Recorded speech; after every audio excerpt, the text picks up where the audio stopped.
a story, an incident that occurred in the Prophet's life, ﷺ. And these 4 ayat are dedicated to this one conversation that the Prophet ﷺ had with a woman who's otherwise not very famous at all. Her name was Khawla, radiallahu anha. She had a problem with her husband, and she wanted to discuss this problem with the Prophet ﷺ. But because of this conversation, and she was complaining about something, and the Prophet ﷺ did not have an answer for her question, and Allah had not revealed an answer to him yet. Instead of complaining to the Prophet ﷺ, after arguing with him, she complained to Allah. And Allah revealed Quran because of her. And years later, after the Prophet ﷺ had passed away, Umar bin al-Khattab radiallahu anhu, who was the head of state. You can think of it in today's terms, he was the president. And he was traveling with an entourage, and they have, of course, a short deadline, they have to get somewhere. So Umar bin al-Khattab was meeting with a bunch of delegates from different parts of Quraysh, etc. And she was passing down the street, and she said, "Ya Umar." She just called it, Umar. And Umar radiallahu anhu stopped the caravan, stopped the entourage, and the official government trip. He got off his horse, he went down, and he started talking to her.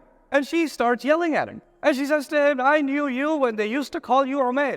Umar means little Umar. She's like, "I remember you since you were little." And then she's giving him like, "You should fear Allah. Now you're a big shot, huh? Now you're head of state. You're the Amir al-Mu'mineen. Look at you now. Always fear Allah. Always remember Allah." And she talks to him for a good hour. She's giving him a lecture on the street right there. And all his crew, his security, all the other ambassadors that are waiting, they're just standing there waiting until he's done. And he doesn't say a word. And when she's done, then she leaves, and then he said, "We can go." And some of his staff came to him and said, "Ya Amir al-Mu'mineen, head of the believers, we haven't seen a day like this one. I've never seen something like this. What, you stop all of this, all of these VIPs, Bil-Ajuz, this old lady, that's why you stop?" And he said, "This woman, when she complained, her complaint was heard above 7 heavens. And Allah revealed Quran for this woman. If she talked to me all night, I would have been standing here. And if she kept me the next day, I would have been standing here. The only time I would have left is if she gave me the excuse to go pray. So that's the only time I would have left. But otherwise, how am I not going to listen to someone who is heard above the 7 heavens?" And Quran comes down for her. Anyhow, she comes to the Prophet ﷺ complaining.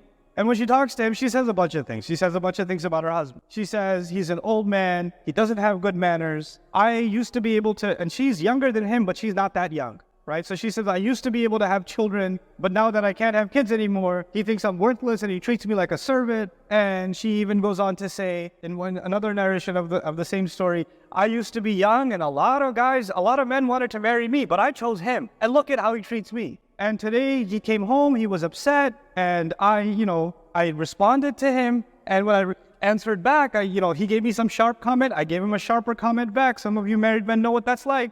And he got so upset. He said to me, 'From today on, you are like my mother.'" And this was in Arab tradition before Islam. This was called dhihar. And dhihar was this ugly practice where when you're really mad at your wife, you say, "From today, I swear you're like my mom." And that means I will never have any kind of relationship with you again because I think of you like my mother now. So he said that to her, and then he left. He left the house, and he went, and she says he was with his friends for an hour or whatever, and then he came back, and he wanted to come close to me, and I said, "No, you're not coming close to me until Allah and His Messenger make a decision, because you said what you said. You said, I'm not going to let you touch me ever again until I talk to the Prophet ﷺ." So she comes to the Prophet ﷺ, and she says, "That's what he said. What should we do?" And the Prophet ﷺ first said, "I have no revelation to answer this." Quran talks about divorce, talaq. It doesn't talk about, "From today, you're my mother." It doesn't address that problem. Not yet anyway. So the Prophet ﷺ doesn't have an answer for her. But based on what the Prophet ﷺ can tell, he on his own opinion said to this woman, "From as far as I can see, harumti alayhi, you become haram for him. You can no longer be with him." But I don't say I know the answer, but this is just my opinion. And she says, "Ma qala talaqan." She said, "But he didn't say divorce." So she starts arguing back with the Prophet ﷺ. And the witnesses to this account say that she was going back and forth, and she was actually getting more and more upset with the Messenger of Allah, sallallahu alaihi wasallam. She says, "But no, he didn't pronounce divorce. I don't understand this answer." And then she got so, when the Prophet ﷺ didn't have an answer that she wanted, and she tried to explain to him, "We have children." And then she says that if I leave these children with him, ba'u, they're gonna die. He doesn't know how to take care of kids. He's horrible with children. He's got a temper with me, but he's also horrible with children. He can't take care of them. And if I can't ever be with him again, and the kids are in the house, these kids are as good as dead. And then she says, "But if I keep the children with me, ja'u, they're going to starve to death. I don't have a means to provide for them. We can't break this family." This is the problem she presents to the Prophet ﷺ. And he doesn't have an answer. A point came where she got so frustrated with the Prophet ﷺ, she put her hands and head in the sky, and she said, "Ya Allah, put some words in your Prophet's mouth because he doesn't have an answer for me. And Allah revealed this, and the Prophet started speaking, started reciting this Quran. Allah opens by saying, قَدْ سَمِعَ اللَّهُ قَوْلًا الَّتِي تُجَادِلُكَ فِي زَوْجِهَا. Allah has been listening, has already heard the word of the woman who comes and argues with you about her husband. And she's turning to Allah, وَتَشْتَكِي إِلَى اللَّهِ, and she's taking her complaint to Allah. وَاللَّهُ يَسْمَعُ تَحَاوُرَكُمَا, and Allah has been listening all along to the dialogue the two of you are having. إِنَّ اللَّهَ سَمِيعٌ بَصِيرٌ. Certainly Allah is all hearing and the one who sees. Now, the first lesson we learn here from Allah Himself is that when someone is in trouble, and when someone is in a desperate situation, and they come to you asking for help, even if they're raising their voice or they're debating with you because they're in a terrible situation, you're not supposed to get upset. How dare you speak to me this way? Show some respect. You have to overlook the raising of the voice. You have to overlook the tone. And you have to be sympathetic to the pain and the difficulty that they're in. Allah overlooked the fact that she's debating with His own messenger, sallallahu alaihi wasallam. And now Allah's response, He says, الَّذِينَ يُظَاهِرُونَ مِنْكُم مِّن نِّسَائِهِمْ. Those of you that are going to say such a thing to their women, to their wife, if you ever say something like that, you're like my mother. First thing Allah says, مَا هُنَّ أُمَّهَاتِهِمْ.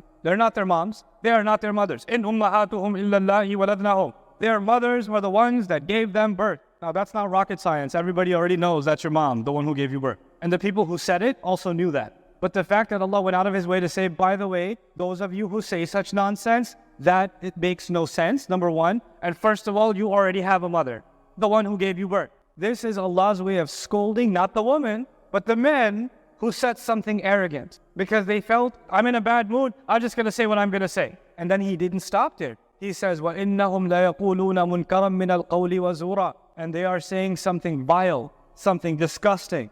And this is false testimony. How dare you use the word mother that way? Now, I don't have to make a list. Virtually in every culture in the world, the devil knows. Shaitan is the same shaitan.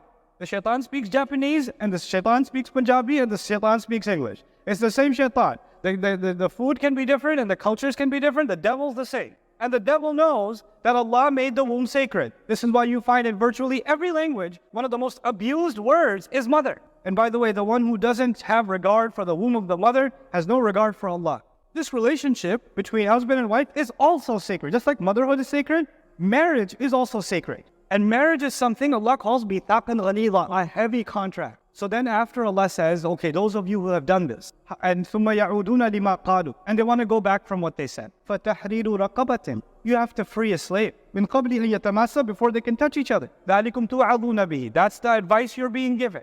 وَاللَّهُ بِمَا تَعْمَلُونَ خَبِيرٌ, and Allah knows what you're up to. Then He says, and فَمَنْ لَمْ يَجِدْ, and whoever can't do that, they have to fast. Listen to this carefully now. That man has to fast 60 consecutive days, 2 consecutive months before they can touch each other. And then He says, and whoever can't do that, فَيَطْعَامُ سِبْتِينَ مِسْكِينًا, just like in any other Sharia, parts of Sharia, when you miss a fast, then you can make it up by feeding somebody. So you have to feed 60 people. By the way, in that story, when the ayat came down, the lady didn't stop. Khawla said, he doesn't have money to free a slave. And he said, well, he could fast for 60 days. And she said, he can't even do 1 day. When he misses 1 meal, he starts going blind. So he can't do it. And then he said, okay, well, he can feed 60. And she said, we don't know. He doesn't have food to give. We barely have food ourselves. Who's he going to give to? So the Prophet ﷺ then brought a basket of dates and said, here, go give it to 60 people. And the leftovers, take them home. That's what he did for her, to save her family. This man and this woman could have just had this argument, and a couple of hours later, he wanted to be with her, yes? Like, let's pretend it never happened. You can do that. You can do that until Judgment Day. But Allah will remind you that these words that you said are not light. Verbal abuse inside of a family is not light. Saying these things that are absolutely haram to say, Allah doesn't forget. Allah will hold to account. And Allah's verdict on especially taking family relationships and making verbal abuse okay inside family relationships is very hard. The Prophet ﷺ says the best of you are the best to your families. Most of us are the worst to our families. We're the best to everybody else. Worst to our own spouses. Husbands to wives, wives to husbands. This is not a small thing. We have to be careful about the things we say and do.